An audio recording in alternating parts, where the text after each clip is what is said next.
ஓம் சாந்தி. நான்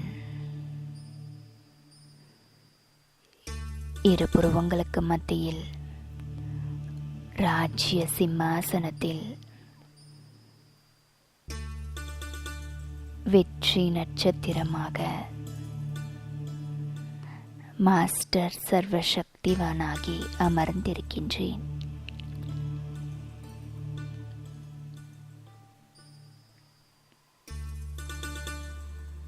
இந்த ஆசனத்தில் நான் நிலையாக என்னை அமர்த்திக் கொண்டேன்.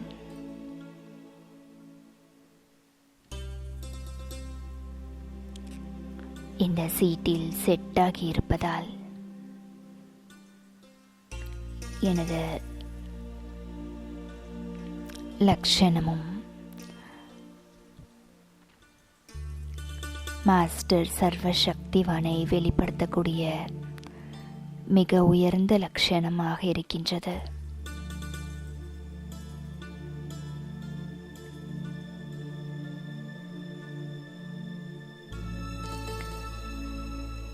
நான் சுயராஜ்ய அதிகாரியாக இருக்கும் காரணத்தினால்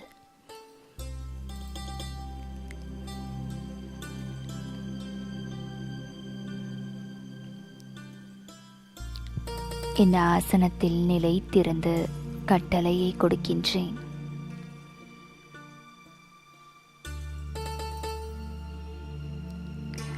இந்த கட்டளை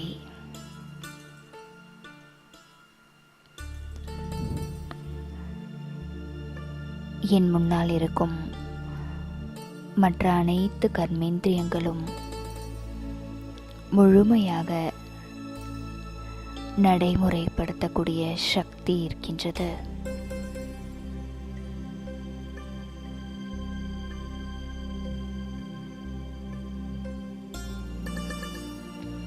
நான் சதா வெற்றியாளராக இருக்கின்றேன்.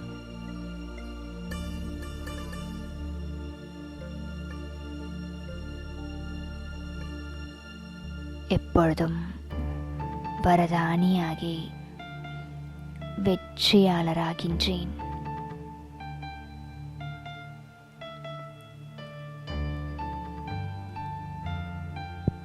சதா வெற்றியாளராக ஆக்கக்கூடிய யுகத்தில் அமர்ந்திருப்பதை அனுபவம் செய்கின்றேன். ஓம் சாந்தி. 22/12/2024 அவ்யக்த பாப்தாதா. Revise date 17/3/2003. மதுபன். சதா தன்னுடைய ஸ்வமானத்தில் இருக்க வேண்டும், மரியாதை கொடுக்க வேண்டும், அனைவருடைய சகயோகியாக ஆக வேண்டும் மற்றும் சக்திசாலி ஆக்க வேண்டும். இன்று பாக்கியத்தை தரும் வள்ளலான பாப்தாதா நாலாபுறங்களிலும் உள்ள ஒவ்வொரு குழந்தையின் நெற்றியில் பாக்கியத்தின் 3 ரேகைகளை பார்த்து கொண்டிருக்கிறார்கள். ஒன்று பரமாத்ம பாலனை அல்லது வளர்ப்பின் பாக்கியத்தின் ரேகை. இரண்டாவது சத்தியமான ஆசிரியர் தரும் சிரேஷ்டமான படிப்பிற்கான பாக்கியத்தின் ரேகை. மூன்றாவது ஸ்ரீமத்தின் ஜொலிக்கக்கூடிய ரேகை. நாலாபுறங்களிலும் உள்ள குழந்தைகளின் நெற்றியின் நடுவில் 3 ரேகைகளும் மிகவும் நன்றாக ஜொலித்து கொண்டிருக்கின்றன. நீங்கள் அனைவரும் கூட தங்களுடைய 3 பாக்கியத்தின் ரேகைகளை பார்த்து கொண்டிருக்கிறீர்கள் தானே? எப்பொழுது பாக்ய விதாத்தா குழந்தைகளாகிய உங்களுடைய தந்தையாக இருக்கின்றாரோ அப்பொழுது சிரேஷ்டமான பாக்கியம் உங்களை தவிர வேறு யாருக்கு இருக்க முடியும்?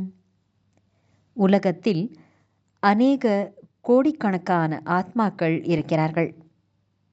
ஆனால் அந்த கோடிக்கணக்கானவர்களில் இருந்து 6 லட்சம் பேர் கொண்ட பரிவாரம், அதாவது 2003ஆம் ஆண்டில் 6 லட்சம் பேர் இருந்தார்கள் பிரம்மா குமாரிகளாக. அந்த கோடிக்கணக்கானவர்களில் இருந்து 6,00,000 பேர் கொண்ட பரிவாரம் என்றால் எவ்வளவு குறைவானவர்கள்தான் இருக்கிறார்கள் என்பதை பாப்தாதா பார்த்து கொண்டிருக்கின்றார். கோடியில் ஒருவராக நீங்கள் ஆகிவிட்டீர்கள் இல்லையா? ஒவ்வொரு மனிதனுடைய வாழ்க்கையிலும் இந்த 3 விஷயங்கள், வளர்ப்பு, படிப்பு மற்றும் சிரேஷ்டமான வழிகாட்டுதல் ஆகிய 3மே அவசியமானதாக இருக்கின்றன. ஆனால் இந்த பரமாத்ம பாலனை மற்றும் தேவ ஆத்மாக்கள் அல்லது மனித ஆத்மாக்களின் வழிகாட்டுதல், பாலனை மற்றும் படிப்பு, இந்த 2க்கும் இரவு பகலுக்குமான வித்தியாசம் இருக்கிறது. இந்த அளவுக்கு சிரேஷ்டமான பாக்கியம் சங்கல்பத்தில் கூட நாம் நினைத்ததில்லை. ஆனால் இப்பொழுது ஒவ்வொருவருடைய உள்ளமும் அடைந்து விட்டேன் என்று பாடிக்கொண்டிருக்கிறது. நீங்கள் அடைந்து விட்டீர்களா அல்லது இனிமேல் தான் அடைய வேண்டுமா? என்ன சொல்வீர்கள்? அடைந்து விட்டீர்கள் தானே? தந்தையும் அப்படிப்பட்ட குழந்தைகளின் பாக்கியத்தை பார்த்து மகிழ்ச்சி அடைகின்றார். ஆஹா பாபா, ஆஹா என்று குழந்தைகள் கூறுகிறார்கள். ஆஹா குழந்தைகளே, ஆஹா என்று தந்தை கூறுகின்றார். இந்த பாக்கியத்தை நினைவில் மட்டும் வைத்தால் போதாது, ஆனால் சதா நினைவு சொரூபமாக இருக்க வேண்டும். சில குழந்தைகள் மிகவும் நன்றாக உள்ளது என்று யோசிக்கிறார்கள். ஆனால் யோசிக்கும் சொரூபமாக ஆக வேண்டாம், நினைவு சொரூபமாக வேண்டும். நினைவு சொரூபம்தான் சக்திசாலியான சொரூபமாகும். யோசிக்கும் சொரூபம் சக்திசாலியான சொரூபம் அல்ல. பாப்தாதா குழந்தைகளின் விதவிதமான லீலைகளை பார்த்து புன்முறுவல் செய்து கொண்டிருக்கின்றார். சிலர் யோசிக்கும் சொரூபமாக இருக்கிறார்கள், நினைவு சொரூபமாக சதா இருப்பதில்லை. சில நேரங்களில் யோசிக்கும் சொரூபமாகவும் சில நேரங்களில் நினைவு சொரூபமாகவும் இருக்கிறார்கள். யார் நினைவு சொரூபமாக இருக்கிறார்களோ அவர்கள் நிரந்தரமாக இயல்பான சொரூபத்தில் இருக்கிறார்கள். யார் யோசிக்கும் சொரூபத்தில் இருக்கிறார்களோ அவர்கள் உழைக்க வேண்டியதாக இருக்கிறது.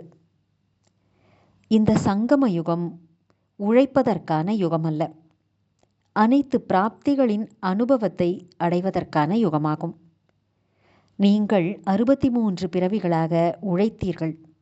ஆனால் இப்பொழுது உழைப்பிற்கான பலனை பெறுவதற்கான யுகம், அதாவது நேரம், இந்த சங்கம யுகமாகும். தேக உணர்வின் நினைவில் இருப்பதற்கு உழைத்தீர்களா என்ன?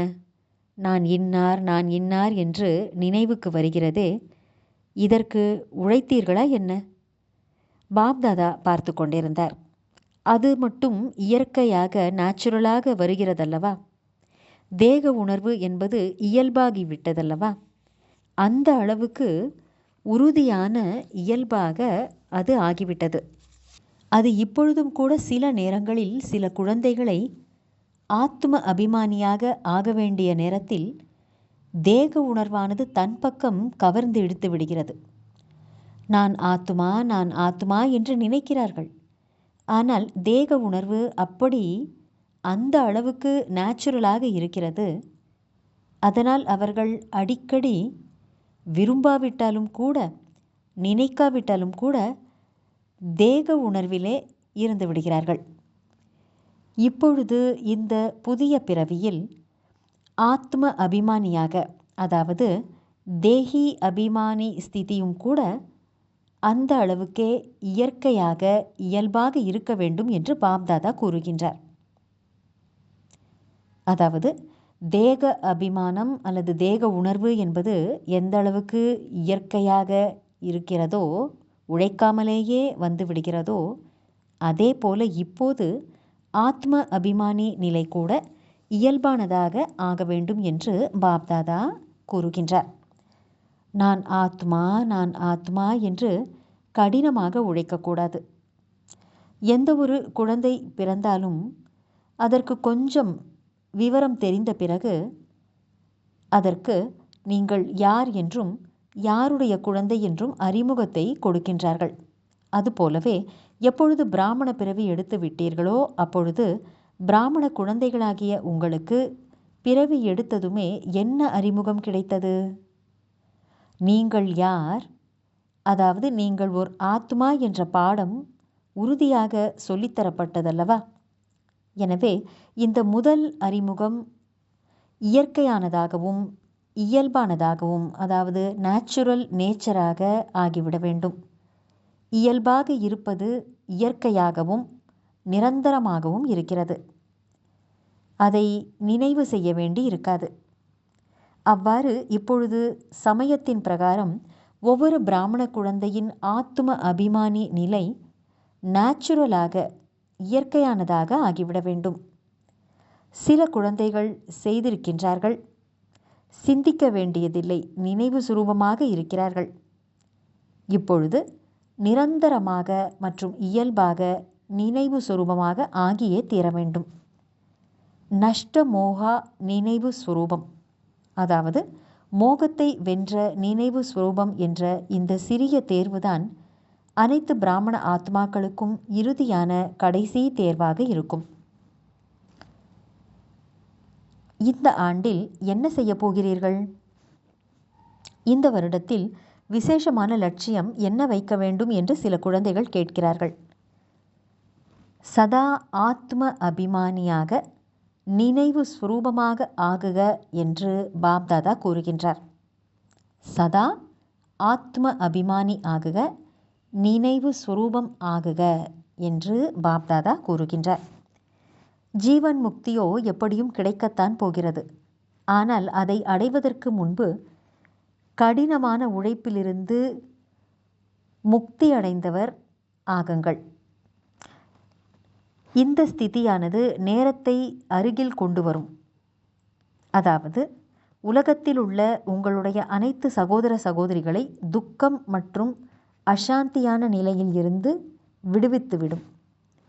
உங்களுடைய இந்த ஸ்திதிதான், அதாவது ஜீவன் முக்தி நிலைதான் ஆத்மாக்களுக்காக முக்தி தாமத்தின் கதவுகளையும் திறக்கச் செய்யும். ஆகவே தனது சகோதர சகோதரிகளின் மீது உங்களுக்கு இரக்கம் வரவில்லையா? நாலாபுறங்களிலும் உள்ள ஆத்மாக்கள் எவ்வளவு கூச்சலிட்டு கொண்டிருக்கிறார்கள். உங்களுடைய முக்தி அனைவருக்கும் முக்தி கிடைக்கச் செய்யும். இயல்பான நினைவுடையவராக மற்றும் சக்திசாலி சுரூபமாக எந்த அளவு ஆகியிருக்கின்றேன் என்பதை சோதித்து பாருங்கள். சக்திசாலி சொரூபமாக வேண்டும்.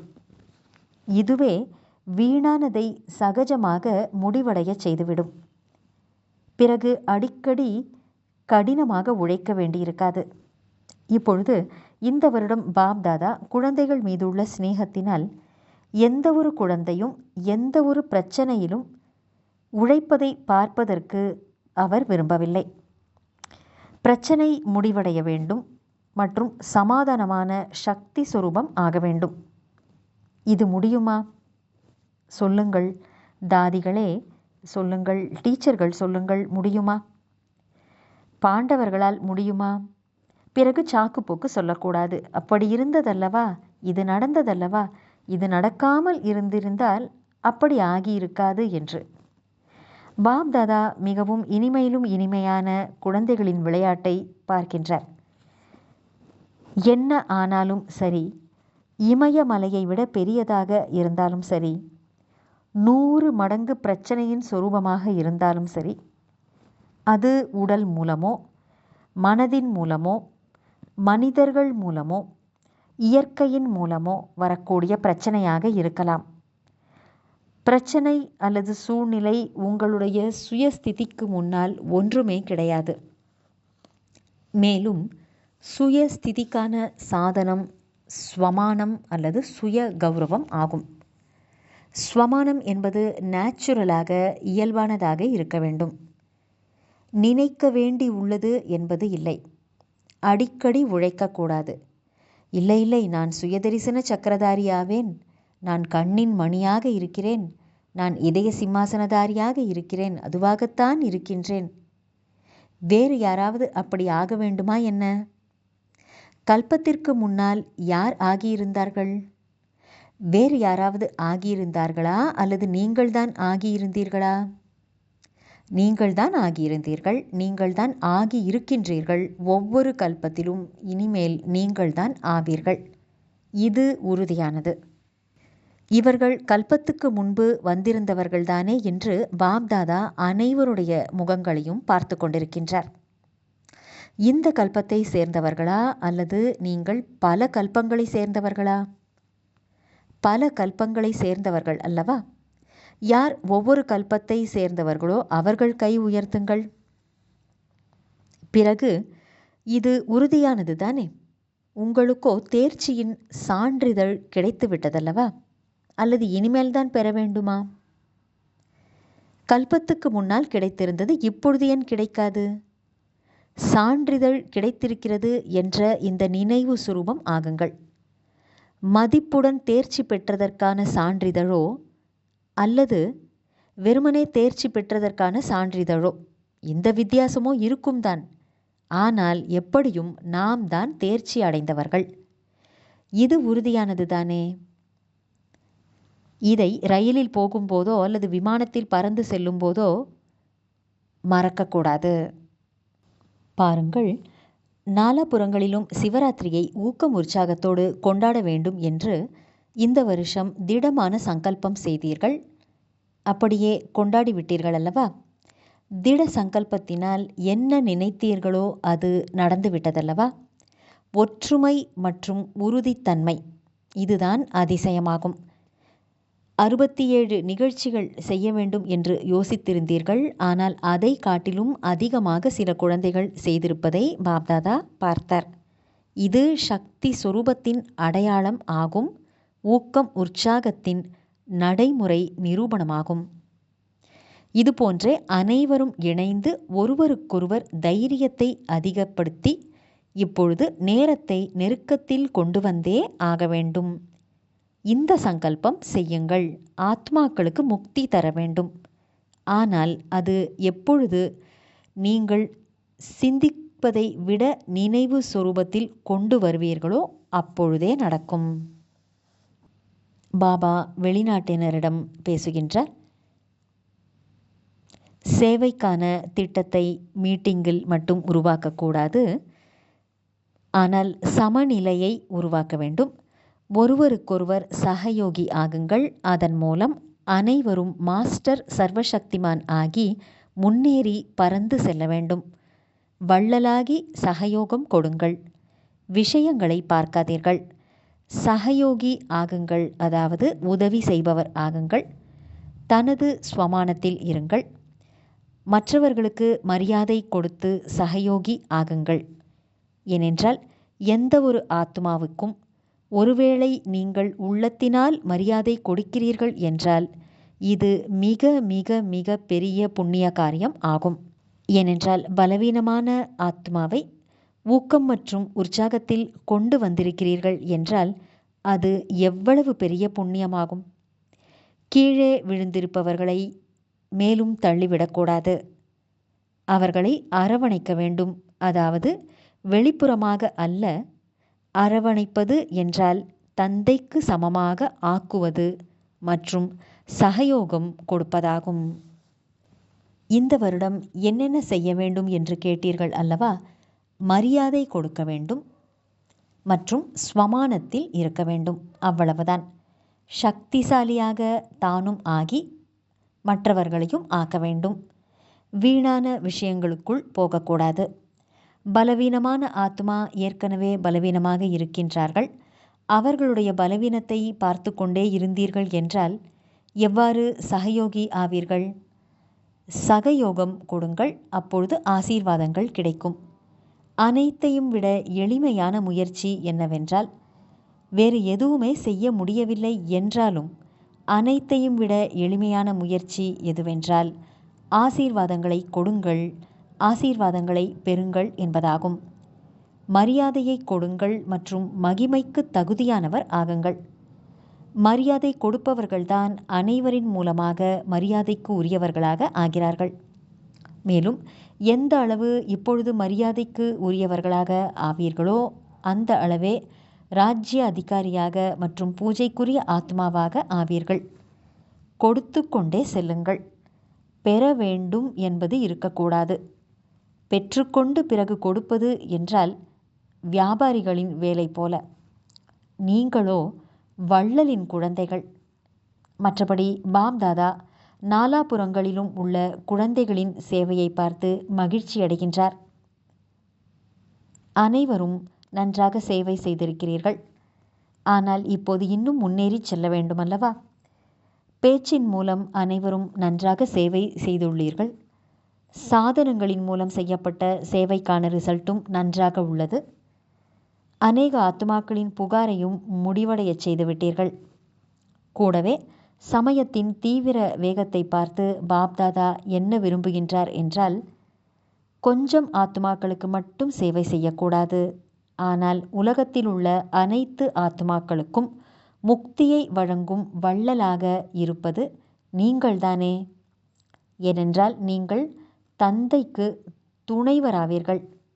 எனவே சமயத்தின் வேகத்துக்கேற்ப இப்பொழுது ஒரே நேரத்தில் நீங்கள் 3 விதமான சேவைகளை இணைந்தே செய்ய வேண்டும். அதாவது, 1 பேச்சின் மூலம் சேவை, 2வது சுயம் சக்திசாலியான ஸ்திதியிலே இருப்பது, மற்றும் 3வது சிரேஷ்டமான ஆன்மீக அதிர்வலைகள் மூலம் சேவை செய்வது. எங்கு வேண்டுமானாலும் சேவை செய்யுங்கள். அங்கே அப்படிப்பட்ட ஆன்மீக அதிர்வலைகளை பரப்புங்கள். அதனுடைய தாக்கத்தினால் அனைவரும் சகஜமாக கவர்ந்திழுக்கப்பட வேண்டும். உங்கள் அனைவருடைய சிலைகள் எவ்வாறு சேவை செய்கின்றன? வார்த்தைகளால் பேசுகிறார்களா என்ன? இல்லை, அதிர்வலைகள் அந்த அளவுக்கு பக்தர்களின் பாவனைக்கான பலனை சகஜமாக கொடுத்து விடுகிறது. அதிர்வலைகள் அந்த அளவுக்கு சக்திசாலியாக இருக்க வேண்டும். அதிர்வலைகளின் அனைத்து சக்திகளின் கிரணங்கள் பரவ வேண்டும். அதன் மூலம் வாயு மண்டலம் மாற வேண்டும். அதிர்வலைகள் அல்லது வைப்ரேஷன்கள் என்பது எப்படிப்பட்டதென்றால், உள்ளத்தில் அச்சு பதித்தது போல பதிந்துவிடும். உங்கள் அனைவருக்கும் அனுபவம் உள்ளதல்லவா? ஒரு ஆத்மாவிற்காக ஒருவேளை ஏதாவது நல்ல அல்லது தீய அதிர்வலை உங்கள் உள்ளத்தில் பதிந்து விட்டால் எந்த அளவுக்கு அதனுடைய தாக்கம் உள்ளது? நீண்ட காலம் உள்ளதல்லவா? அதை நீக்க விரும்பினாலும் நீக்க முடிவதில்லை. யாரை பற்றியாவது தீய அதிர்வலைகள் பதிந்து விட்டால் சகஜமாக நீங்குகிறதா? இல்லைதானே. உங்களுடைய சர்வ சக்திகளினுடைய கிரணங்களின் அதிர்வலைகள் அவ்வாறு அச்சு பதிப்பதை போன்ற வேலையை செய்யும். வார்த்தைகள் மறந்து போகலாம், ஆனால் அதிர்வலைகளின் பதிவானது சகஜமாக விலகிச் செல்லாது. அனுபவம் இருக்கிறது தானே? நல்லது. இப்பொழுது ஒரு வினாடியில் ஞான சூரியன் என்ற ஸ்திதியில் நிலைத்திருந்து நாலாபுறங்களிலும் உள்ள பயம் நிறைந்த மற்றும் குழப்பத்தில் இருக்கின்ற ஆத்மாக்களுக்கு சர்வ சக்திகளின் கிரணங்களை பரப்புங்கள். மிகுந்த பயம் உள்ளது. அவர்களுக்கு சக்திகளை கொடுங்கள், அதிர்வலைகளை பரப்புங்கள். இவ்வாறு பாப்தாதா ட்ரில் செய்ய வைத்தார்கள். நல்லது. நாலாபுறங்களிலும் உள்ள குழந்தைகளின் விதவிதமான அன்பு நினைவுகள் மற்றும் சமாச்சாரங்களை பற்றிய கடிதங்கள் மற்றும் இமெயில்கள் தந்தையிடம் வந்து சேர்ந்துவிட்டன. என்னுடைய நினைவையும் கொடுங்கள் என்று ஒவ்வொருவரும் கூறி அனுப்புகிறார்கள் அல்லவா? ஒவ்வொரு அன்பான குழந்தையின் நினைவும் பாப்தாதாவிடம் வந்து சேர்ந்து விட்டது என்று தந்தை கூறுகின்றார். தூரத்தில் அமர்ந்திருந்தாலும் பாபாவின் இதய சிம்மாசனதாரியாக நீங்கள் இருக்கிறீர்கள். எனவே எனது நினைவை பாபாவிடம் சொல்லுங்கள் என்று யாரெல்லாம் கூறினார்களோ அவை அனைத்துமே பாபாவிடம் வந்து சேர்ந்துவிட்டது. இதுதான் குழந்தைகளுடைய அன்பு மற்றும் தந்தையின் அன்பு குழந்தைகளை பறக்க வைக்கிறது. நல்லது. நாலாபுறங்களிலும் உள்ள மிகவும் சிரேஷ்டமான பாக்கியசாலி ஆத்மாக்களுக்கு, கோடியில் ஒரு சில விசேஷமான ஆத்மாக்களுக்கு, சதா ஸ்வமானத்தில் இருக்கக்கூடிய மற்றும் அனைவருக்கும் மரியாதை கொடுக்கக்கூடிய, சேவை செய்யக்கூடிய ஆத்மாக்களுக்கு, சதா நினைவு ஸ்வரூபம் மற்றும் சக்தி ஸ்வரூபமான ஆத்மாக்களுக்கு, சதா ஆடாத அசையாத மனநிலை என்ற ஆசனத்தில் நிலைத்திருக்கின்ற சர்வ சக்தி ஸ்வரூபமான குழந்தைகளுக்கு பாப்தாதாவின் அன்பான நினைவுகள் மற்றும் நமஸ்காரம். வரதானம்: ஸ்வமானம் என்ற ஆசனத்தில் நிலைத்திருந்து ஒவ்வொரு சூழ்நிலையையும் கடந்து செல்லக்கூடிய சதா வெற்றி பெறுபவர் ஆகுக. விளக்கம்: நான் வெற்றி ரத்தினம், நான் மாஸ்டர் சர்வ சக்திமான் என்று சதா தன்னுடைய இந்த ஸ்வமானம் என்ற ஆசனத்தில் நீங்கள் நிலைத்திருங்கள். எவ்வாறு சீட் அல்லது ஆசனம் இருக்குமோ அவ்வாறே லட்சணம் வரும். எந்த ஒரு சூழ்நிலை உங்கள் முன்னால் வந்தாலும் சரி, ஒரு வினாடியில் தன்னுடைய இந்த ஆசனத்தில் நீங்கள் நிலைத்து விடுங்கள். ஆசனத்தில் இருப்பவர்களின் கட்டளைதான் ஏற்றுக்கொள்ளப்படுகிறது.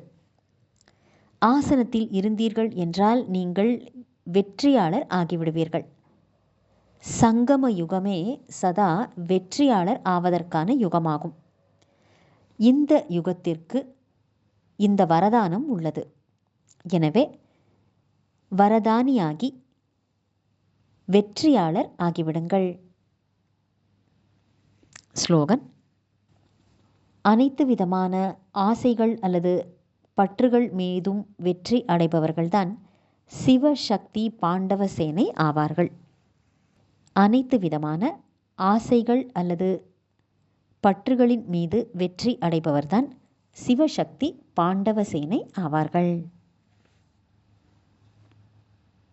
ஓம் சாந்தி.